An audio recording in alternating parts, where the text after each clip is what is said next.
Hôtep à tous, bienvenue sur la chaîne des panafricanistes par essence, par conviction et par excellence. Celle des citoyens kémites par nécessité et obligation de combat. Nous sommes une chaîne qui n'est guidée que par nos ancêtres et rien que par les ancêtres qui appartiennent à l'égrégore du monde noir. Par conséquent, nous ne croyons en aucun Dieu venu de l'étranger. Toutefois, cette vidéo n'est aucunement destinée à inciter à la haine ou à la violence, car nous menons un combat qui d'abord et avant tout spirituel, intellectuel et démocratique. Ensuite, il est politique, géopolitique et géostratégique, contre l'impérialisme, le colonialisme, le néocolonialisme et l'endocolona, qui sont tous qualifiés de crimes contre l'humanité. Nous menons ce combat sur la base du principe fondamental que nous avons hérité de nos ancêtres kémites, qui est celui de la Mahat, c'est-à-dire solidarité, vérité et justice. Vous êtes donc en droit de connaître la vérité et nous avons l'obligation de vous dire la vérité, rien que la vérité, afin que justice soit rendue au continent africain. Et ça, c'est notre modeste contribution dans cette noble lutte en faveur de la souveraineté, la dignité, la solidarité et l'unité africaine. C'est exactement ça que nous appelons le panafricanisme. Bien-aimés frères et sœurs, je suis un peu frustré quand je vois des Africains, des ressortissants maliens, burkinabés, nigériens, se féliciter de quelques paroles que les Américains ont lancées par-ci. Les Américains veulent nous aider, les Américains vont nous aider, les Américains par-ci, les Américains par-là. Mais ça dit que je ne sais pas ce que nous cherchons. Ou nous voulons notre indépendance. Si nous voulons notre indépendance, oublions l'aide. Prenez l'exemple de votre fils. Votre fils dit, papa, moi, je ne veux plus habiter avec toi et ta femme. Je vais vous abandonner. Moi, je vais partir. Il est grand. Il travaille. Il veut créer sa propre famille. Vous ne pouvez pas le retenir. Vous le laissez partir. Mais quand il s'en va, imagine qu'il s'en va, il vous appelle encore, papa, payez ma maison. Papa, moi j'ai besoin, il faut nourrir ma femme. Il y a quelque chose qui ne va pas. Si c'est ça, alors mon fils, ne pars pas, reste avec moi ici. Parce que moi, je te nourris, et puis tu es sous ma tutelle, tu fais ce que moi je te demande de faire.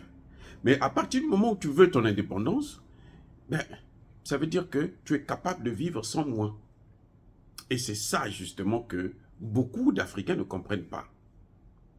L'ambassadeur des États-Unis qui n'a rien à faire de sa vie hein, au Burkina Faso passe son temps à venir. La dernière fois, il est venu donner des pick-up et des motos. Je vous ai bien dit que ces pick-up-là, c'était ce qui était destiné aux terroristes. Parce que les terroristes utilisent les mêmes instruments, les pick-up et les motos. Donc, comme le Burkina Faso est en train de les massacrer, et bon, ce n'est pas la peine puisqu'ils sont morts. Pour la plupart, les grands là, ils sont morts. Alors, bon, prenez ça, faites ce que vous voulez avec. Et je vous ai dit aussi que ça, c'est mauvais signe. Parce que quand ils vous donnent les pick-up et les motos là, ils sont en train de vous dire que nous, on va aller maintenant à une étape supérieure. On va maintenant utiliser les drones. Voilà, c'est ça ce que ça veut dire. Le message, il est clair. N'appelez pas ça aide, si c'est pour que demain, ça puisse vous tuer. Le Burkina Faso a déjà traversé l'étape d'utiliser des motos et des pick-up. Je reprends. Le Burkina Faso, dans la lutte contre le terrorisme, n'est plus à l'étape au niveau où il faut utiliser des motos et des pick-up. Le Burkina Faso est au-dessus de ça maintenant. Le Burkina Faso utilise des drones, des avions de combat, de guerre, et puis des obus et autres, ils massacrent les gens, les terroristes. Et les États-Unis ont comme par hasard une base militaire au Niger. Ils n'ont jamais donné un seul drone au Burkina Faso. Et vous pensez que non, ils sont en train de vous aider. Mais arrêtez d'être naïfs comme ça. Arrêtons d'être naïfs. Les Américains ne sont pas là pour nous aider. Et de toutes les façons, nous n'avons pas besoin de leur aide. Si nous avons besoin de leur aide, là, ce n'est pas la peine de créer le Litako Gourma, là. C'est pas la peine, oubliez ça. Comme ça, eux, ils vont venir nous aider, et puis ils vont piller nos matières premières, et nos enfants seront leurs esclaves. C'est tout. Arrêtez de solliciter l'aide. C'est l'aide qui nous a amenés dans cette situation dans laquelle nous nous trouvons aujourd'hui. Les gens partaient tout le temps demander, nos chefs d'État, là, tous les chefs d'État africains, des pays francophones, tous, ils partaient toujours au FMI, à la Banque mondiale, demander de l'argent. Donnez-nous l'argent, donnez-nous ceci, donnez. Alors qu'ils savent que eux, leur problème, c'est que ce n'est pas l'argent du FMI, c'est avec le CFA. Ils n'ont pas voulu enlever le CFA. Ils ont préféré aller tendre la main. Et voilà qu'ils ont bousillé l'école, ils ont bousillé le système de santé, ils ont bousillé l'agriculture. Les trois éléments clés pour la vie d'une nation. Les trois, là, ils les ont massacrés à cause de l'aide. Maintenant, quand même, soyons sérieux. Magufuli a géré pendant 5 ans sans aller à la Banque mondiale, sans aller au FMI. Il n'était même pas sorti en Occident, même pas en Europe. Il n'est jamais parti en Europe, il n'est jamais parti aux États-Unis, il n'est jamais parti au Canada. Il était, quand il sortait là, c'était en Afrique, voir ses frères. Et ce qu'il a fait là, il n'y a aucun président qui a fait ça jusqu'aujourd'hui. Depuis les indépendances jusqu'à aucun des présidents n'a fait ça, le travail qu'il a fait. Donc, c'est la meilleure façon de gérer. Regardez Laurent Désiré Kabila au Congo démocratique. Il a passé 3 ans. Il n'avait jamais sollicité l'aide du FMI, de la Banque mondiale. Et pourtant, ce n'est pas lui qui a sollicité. Ce sont eux qui ont dit non, viens prendre de l'aide, on va t'aider. Il a refusé. Laurent Désiré Kabila. C'est d'ailleurs pour ça qu'on l'a tué. Magufuli aussi, c'est pour ça qu'on l'a tué.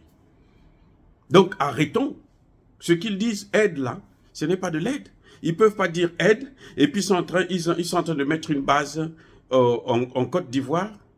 C'est pourquoi? Vous croyez que c'est pour les terroristes?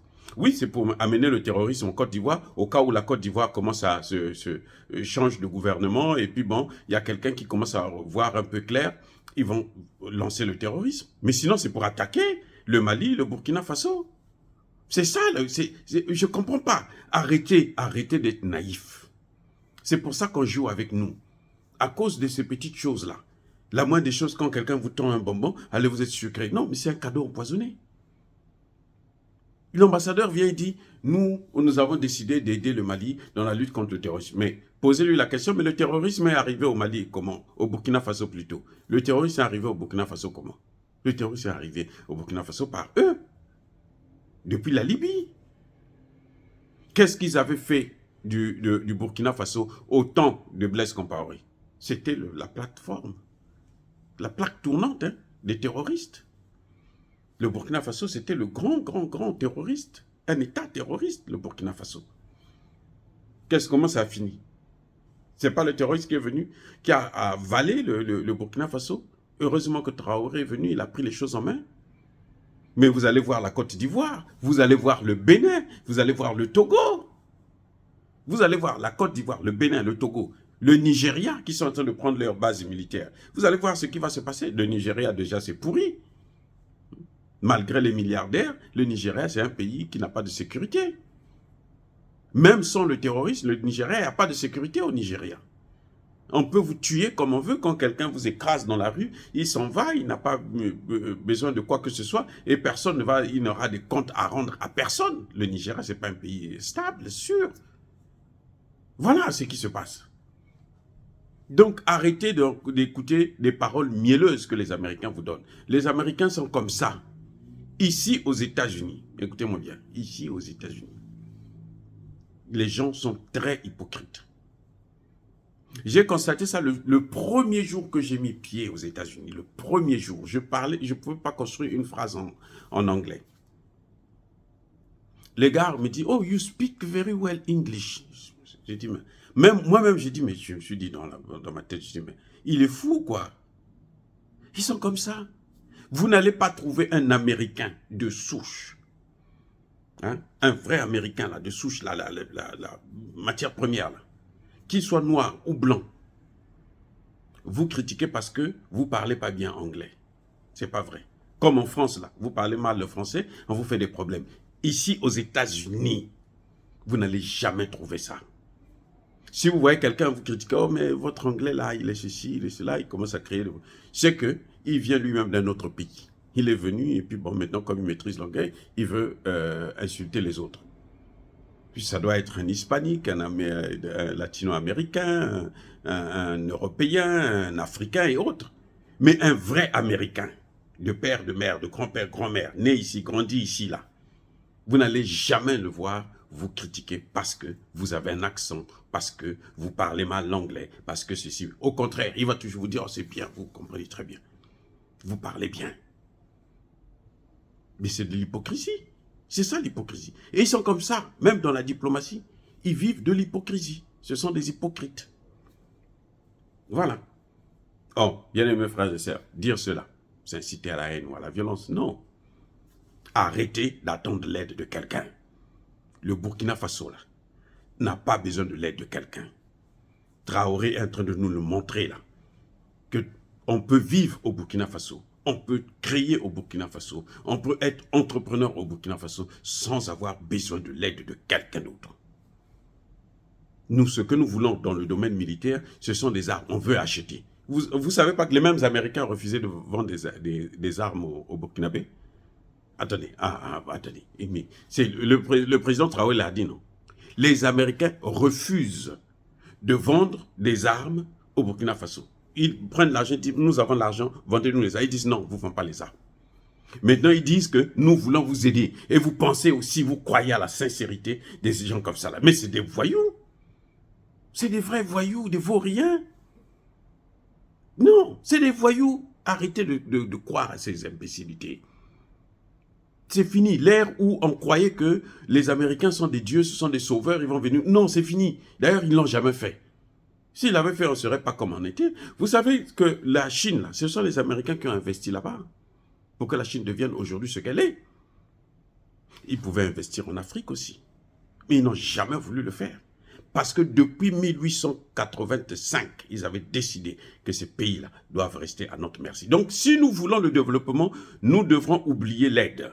Si nous voulons le développement, nous devrons les oublier. Nous devrons nous en passer. Parce que ce n'est pas l'aide qui développe un pays.